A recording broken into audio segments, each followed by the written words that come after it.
Hello all. അപ്പോൾ നമ്മുടെ എക്സാംസിനാണെങ്കിലും overseer എക്സാംസിനാണെങ്കിലും important ആയിട്ടുള്ള ഒരു സബ്ജക്റ്റാണ് എൻവയോൺമെൻറ്റൽ എഞ്ചിനീയറിംഗ് എന്ന് പറയുന്നത്. അപ്പോൾ ഇന്ന് മുതൽ നമ്മൾ അതിൻ്റെ ക്ലാസ്സസ് ആണ് നോക്കുന്നത്. നിങ്ങൾക്ക് ഇവിടെ അതിൻ്റെ സിലബസ് കാണാം. ഓവർസിയർ ഗ്രേഡ് 1ൻ്റെ സിലബസ് ആണ് ഇവിടെ ഈ കാണിച്ചിരിക്കുന്നത്. ഓക്കെ, നിങ്ങൾ ഈ സിലബസ് കാണുമ്പോഴത്തേക്കും ഗ്രേഡ് 1ന് ഒരുപാട് പഠിക്കാനുണ്ട് എന്നൊക്കെ നിങ്ങൾ വിചാരിക്കും. പക്ഷേ അങ്ങനെയൊന്നുമില്ല. നമ്മുടെ ഈ എക്ക് 10 മാർക്സിന് ചോദിക്കുന്നില്ലേ, അത് തന്നെയാണ് നമ്മുടെ ഓവർസിയർ ഗ്രേഡ് 1നുള്ളത്. കുറച്ച് എക്സ്ട്രാ കുറച്ച് സാധനങ്ങൾ ഉണ്ടെന്നേ ഉള്ളൂ. എന്താണ് ഓവർസിയറിനുള്ള ഒരു 95% സാധനം ഈ എക്കുള്ളതാണ്. രണ്ടിനും 10 മാർക്ക് വീതമാണ് വെയിറ്റേജ് വരുന്നത്. ആൻഡ് നമുക്ക് ഓവർസിയർ ഗ്രേഡ് 2നാണെങ്കിലും നമ്മുടെ എൻവയോൺമെന്റൽ വരുന്നുണ്ട്. പക്ഷെ അവിടെ public health and sanitary engineering എന്നുള്ള രീതിയിലാണ് ആ സബ്ജക്റ്റ് കൊടുത്തേക്കുന്നത്. ഓക്കെ, അപ്പോൾ ഇവിടെ നമുക്ക് 5 മാർക്സിനെ വരുന്നുള്ളൂ. ഓവർസിയർ ഗ്രേഡ് 2ന് ഈ ഒരു സബ്ജക്റ്റിന് 5 മാർക്സേ വരുന്നുള്ളൂ. അപ്പോൾ നമ്മളത് പഠിക്കാം. ഓക്കെ, അപ്പോൾ ഓവർസിയർ ഗ്രേഡ് 1ൻ്റെ സിലബസ് പ്രകാരം ഫസ്റ്റ് നമുക്കുള്ളൊരു ഭാഗമാണ് general importance of water supply എന്ന് പറയുന്നത്. ഓക്കെ, എന്തുകൊണ്ട് നമുക്ക് വാട്ടർ സപ്ലൈ എന്ന് പറഞ്ഞാൽ ഇത്രയും ഇമ്പോർട്ടൻ്റ് ആവുന്നു? ഞാനിത് സിലബസിൽ ആ ഒരു ടോപ്പിക് പറയുന്നത് കൊണ്ട് മാത്രം എടുത്ത് പറയുന്നതാണ്. അല്ലാണ്ട് ഈ ഭാഗത്ത് നമുക്ക് ഇതുവരെ ക്വസ്റ്റ്യൻസ് ഒന്നും ചോദിച്ചിട്ടില്ല. ഇനി വേണമെങ്കിൽ ഭാവിയിൽ ചോദിക്കാം. ഓക്കെ, പിന്നെ ഒരു കാര്യം, ഈ ഒരു topic general importance of water supply എന്നുള്ള ഈ ഒരു ടോപ്പിക് നിങ്ങൾക്ക് ഓവർസിയർ ഗ്രേഡ് 1നുള്ളതാണ്, എക്സാംസിനില്ല.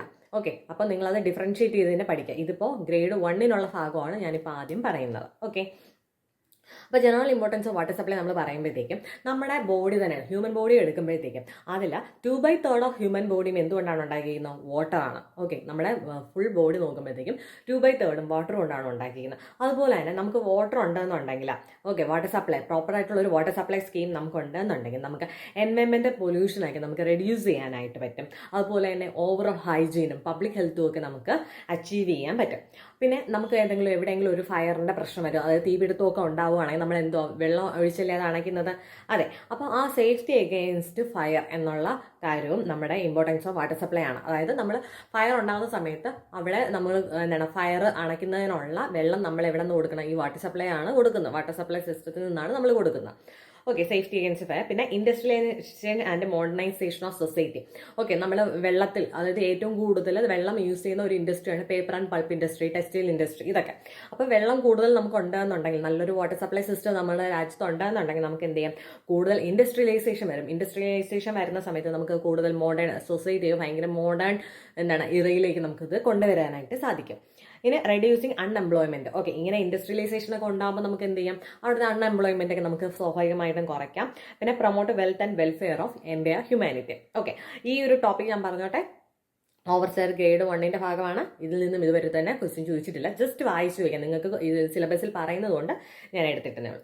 ഇനി development of water supply scheme. ഇതിൽ നിന്നും നിങ്ങൾക്ക് ക്വസ്റ്റ്യൻസ് ഒന്നും ചോദിച്ചിട്ടില്ല.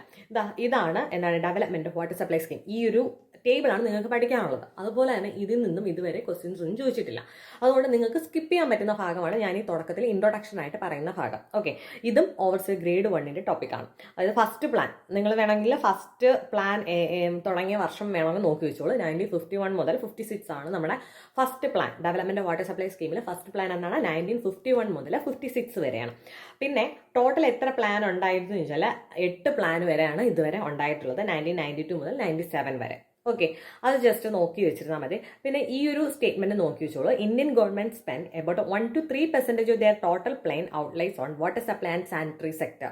അതുപോലെ തന്നെ India has been able to cover 84% of its urban population. അതായത് അർബൻ പോപ്പുലേഷന്റെ 84% വാട്ടർ സപ്ലൈ കൊടുക്കാൻ നമ്മുടെ ഇന്ത്യയിൽ കഴിഞ്ഞിട്ടുണ്ട്.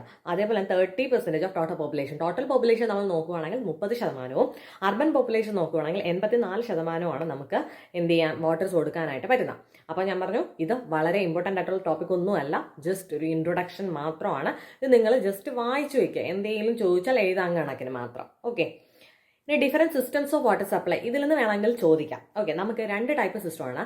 ഇന്റർമീഡിയറ്റ് ഫസ്റ്റ് എന്ന് പറയുന്നത് ഇന്റർമീഡിയറ്റ് സപ്ലൈ സിസ്റ്റമാണ്. ഇന്റർമീഡിയറ്റ് സപ്ലൈ സിസ്റ്റം എന്ന് പറഞ്ഞാൽ നമ്മുടെ ഇന്ത്യയിലാണ് കൂടുതൽ യൂസ് ചെയ്യുന്നത്, പ്രത്യേകിച്ച് നമ്മുടെ ഡൽഹി പോലത്തെ ഏരിയാസിൽ. ഇവിടെ എന്ന് വെച്ചാൽ പ്രശ്നം എന്താണെന്ന് വെച്ചാൽ വാട്ടർ നമ്മൾ പീക്ക് പീരിയഡ്സിൽ മാത്രം, അതായത് ഒരു വാട്ടർ നമ്മൾ ആവശ്യമായിട്ട് വരുന്ന പീക്ക് ടൈം എന്ന് പറഞ്ഞപ്പോഴാണ് രാവിലെ എല്ലാവരും രാവിലെ എണീറ്റ് ഫുഡ് ഉണ്ടാക്കും, കുളിക്കും, അവരുടേതായിട്ടുള്ള കുറേ കാര്യങ്ങളുണ്ടാകും. അത് കഴിഞ്ഞ് ഓഫീസിൽ പോകാനൊക്കെ ഉള്ള തിരക്കിലാണ് അല്ലേ. അപ്പോൾ ആ രാവിലത്തെ ടൈമിലാണ് ഈ കൂടുതൽ ഇന്റർമീഡിയറ്റ് സപ്ലൈ നമ്മൾ പീക്ക് അവർ എന്ന് പറയുന്നത്. ഓക്കെ, ആ പീക്ക് അവറിൽ നമ്മൾ എന്താണ് വാട്ടർ കൊടുത്തിട്ട് ബാക്കി ഓഫ് പീക്ക് ടൈമിൽ, അതായത് ഉച്ച സമയത്തൊന്നും വാട്ടറിന്റെ അധികം ആവശ്യം വരുന്നുണ്ടാവും, ബട്ട് അധികം വരുന്നില്ല. ആ സമയത്ത് എന്തെങ്കിലും വെള്ളം കൊടുക്കത്തില്ല. പറ്റത്തില്ല. പിന്നെ വീണ്ടും വൈകിട്ടാകുമ്പോഴത്തേക്കും വീണ്ടും പീക്ക് അവറാണ്. അതായത് എല്ലാവരും ഓഫീസിൽ നിന്നൊക്കെ വന്ന് പിന്നെ വീണ്ടും കുളിക്കുന്നതും ഫുഡ് ഉണ്ടാക്കുന്നതും അങ്ങനെ ആയിട്ടുള്ള തിരക്കുകളായിരിക്കും. അപ്പോൾ അന്നേരം വീണ്ടും എന്ത് ചെയ്യണം, ഞാൻ വെള്ളം കൊടുക്കണം. അപ്പോൾ ഇവിടെ എന്താണ് പീക്ക് അവേഴ്സ് പീരിയഡ്സ്, അതായത് ഡ്യൂറിങ് മോർണിംഗ് ആൻഡ് ഈവനിങ്ങിലാണ് പീക്ക് അവേഴ്സ് വരുന്നത്. ആ സമയത്ത് മാത്രമേ വാട്ടർ കൊടുക്കുന്നുള്ളൂ. അതാണ് എന്തെന്ന് പറഞ്ഞാൽ ഇന്റർമീഡിയറ്റ് സപ്ലൈ സിസ്റ്റം എന്ന് പറയുന്നത്. എന്താണ്, water supplied only for the peak periods during morning and evening. Then adopted in places where there is shortage of water at the source. Okay, ഇത് എവിടെയാണ് യൂസ് ചെയ്യുന്നതെന്ന് വെച്ചാൽ നമ്മുടെ വാട്ടറിന് ഷോർട്ടേജ് ഉള്ള സ്ഥലങ്ങളാണ്. അതായത് നമുക്ക് കണ്ടിന്യൂസ് ആയിട്ട് കൊടുക്കാൻ പറ്റത്തില്ല, വാട്ടർ ഷോർട്ടാണ്. അങ്ങനെയാണെങ്കിൽ മാത്രമാണ് നമ്മൾ ഈ ഇന്റർമീഡിയറ്റ് സപ്ലൈ സിസ്റ്റം യൂസ് ചെയ്യുന്നത്. ഇന്ത്യയിൽ ലാർജ്ലി എംപ്ലോയ് ചെയ്യുന്ന ഏതാണ്, ഈ ഇന്റർമീഡിയറ്റ് സപ്ലൈ സിസ്റ്റമാണ്, പ്രത്യേകിച്ച് ഡൽഹിയിൽ. ഓക്കെ, ഇനി ഇന്റർമീഡിയറ്റ് സപ്ലൈ സിസ്റ്റം കാരണം കുറച്ച് ഡിസഡ്വാൻറ്റേജസ് ഉണ്ട്. അത് എന്തൊക്കെയാണെന്ന് നോക്കാം. ഇത് do not cover fire risk. Okay, ഇതൊന്നും എന്താണ്, ഫയർ റിസ്ക് ഒന്നും കവർ ചെയ്യുന്നില്ല. അതായത് നമ്മൾ പറഞ്ഞു പീക്ക് ടൈമിൽ മാത്രമാണ് വെള്ളം കൊടുക്കുന്നത്, അത് രാവിലെയും ഈവനിങ്ങും. അപ്പോൾ ഈ ഉച്ച സമയത്തേക്ക് എന്തെങ്കിലും ഒരു ഫയറൊക്കെ ഉണ്ടായി കഴിഞ്ഞാൽ തീ അണയ്ക്കാനായിട്ടുള്ള വെള്ളം നമുക്ക് ഇതിൽ നിന്ന് കിട്ടുമോ? ഇല്ല. അപ്പോൾ അത് അതിൻ്റെ ഒരു ഡിസഡ്വാൻറ്റേജ് ആണ്. പിന്നെ കൺസ്യൂമേഴ്സിന് ഇൻകൺവീനിയൻസ് ആണ്. അതായത് ഉച്ച സമയത്തൊക്കെ വെള്ളം വേണമെന്നുണ്ടെങ്കിൽ അവർ എന്ത് ചെയ്യേണ്ടി വരും, നേരത്തേക്ക് പിടിച്ചു വെക്കേണ്ടി വരും അല്ലേ. അപ്പോൾ അങ്ങനെ ഇൻകൺവീനിയൻസസ് ടു കൺസ്യൂമേഴ്സ്. പിന്നെ necessitate the use of bigger size distribution means additional watch and ward staff. അപ്പോൾ നമ്മൾ ഇവിടെ ഡിസ്ട്രിബ്യൂഷൻ സിസ്റ്റം, നമ്മൾ വാട്ടർ നമ്മൾ എന്താണ് എല്ലാവരിലേക്കും എത്തിക്കുന്നത് എങ്ങനെയാണ്, ഡിസ്ട്രിബ്യൂഷൻ സിസ്റ്റം വഴിയാണ്. അതായത് പൈപ്പ് നെറ്റ്വർക്ക്സ് ഒക്കെ ഉണ്ട് അല്ലേ. അതുപോലെ തന്നെ നമുക്ക് ഇവിടെ ഇന്റർമീഡിയന്റ് ആയിട്ട് കൊടുക്കുന്നത് കൊണ്ട് തന്നെ ആരെങ്കിലും ഒരാളത് ഓൺ ചെയ്യണം, പമ്പ് ഓൺ ചെയ്യാനും ഓഫ് ചെയ്യാനൊക്കെ വേണമല്ലോ. അപ്പോൾ എന്താണ് additional watch and ward staff നമുക്ക് ആവശ്യമായിട്ട് വരും. പിന്നെ more number of valves required ആണല്ലോ. നമ്മളിപ്പോൾ ഒരു ഭാഗത്തേക്ക് ചിലപ്പോൾ ഒരു സമയം തുറന്നു വിടുമായിരിക്കും, മറ്റേ പ്ലേസുകളിലേക്ക് അപ്പോൾ അടച്ചു വെച്ചേക്കുവാണ്. സോ നമുക്ക് എന്തെങ്കിലും കൂടുതൽ വാൽവ്സ് ഒക്കെ ഇതിനകത്ത് ആവശ്യമുണ്ട്. പിന്നെ ഇതിന്റെ മെയിൻ്റനൻസ് കോസ്റ്റ് എന്ന് പറഞ്ഞാൽ ഭയങ്കര കൂടുതലാണ്. ഇനി രണ്ടാമത്തെ സിസ്റ്റം വാട്ടർ സപ്ലൈ എന്ന് പറഞ്ഞാൽ നമ്മുടെ കണ്ടിന്യൂസ് സപ്ലൈ സിസ്റ്റം എന്ന് പറയുന്നത്. ഇതെന്ന് പറഞ്ഞാൽ എന്താണ്, നമ്മുടെ 24 hours നമ്മൾ വാട്ടർ സപ്ലൈ ചെയ്യും. അതാണ് കണ്ടിന്യൂസ് സപ്ലൈ സിസ്റ്റം. ഓക്കെ, അപ്പോൾ ഇതാണ് different systems of water supply എന്ന് പറയുന്നത്. ഇനി need for protect water supply system, അതിൽ ജസ്റ്റ് നിങ്ങൾക്ക് അറിയാവുന്ന കാര്യങ്ങൾ തന്നെയാണ്. എന്തിനാണ് നമ്മൾ വാട്ടർ സപ്ലൈ സിസ്റ്റം നമ്മൾ യൂസ് ചെയ്യുന്നതെന്ന് വെച്ചാൽ, നമ്മൾ തുടക്കത്തിൽ കുറച്ച് ഇമ്പോർട്ടൻസ് ഓഫ് വാട്ടർ സപ്ലൈ പറഞ്ഞല്ലേ, അതൊക്കെ തന്നെയാണ് കാരണങ്ങൾ. എന്തിനാണ് നമ്മൾ വാട്ടർ സപ്ലൈ സിസ്റ്റത്തിനെ പ്രൊട്ടക്ട് ചെയ്യുന്നതെന്ന് ചോദിച്ചാൽ, നമ്മുടെ ഹൈജീനിക് ആയിട്ടുള്ള ഒരു എൻവയൺമെന്റ് വേണം നമുക്ക്. അതുപോലെ ഇൻഡസ്ട്രീസിൽ നമുക്ക് വെള്ളം ആവശ്യമുണ്ട്, ഒരുപാട് ആവശ്യമുണ്ട്. പിന്നെ അതേപോലെ എന്താണ് നമ്മുടെ ഓവറോൾ നമ്മുടെ എന്താണ് ഡെവലപ്മെന്റിന് വേണ്ടിയിട്ട് വെള്ളം ആവശ്യമുണ്ട്. സോ ഇതൊക്കെ തന്നെയാണ് need for protect water supply system. അപ്പോൾ വാട്ടർ എന്ന് പറയുന്നത് വളരെ ഇമ്പോർട്ടൻ്റ് ആയിട്ടുള്ള ഒരു സാധനമാണ്, അത് നമ്മൾ പ്രൊട്ടക്ട് ചെയ്യണം.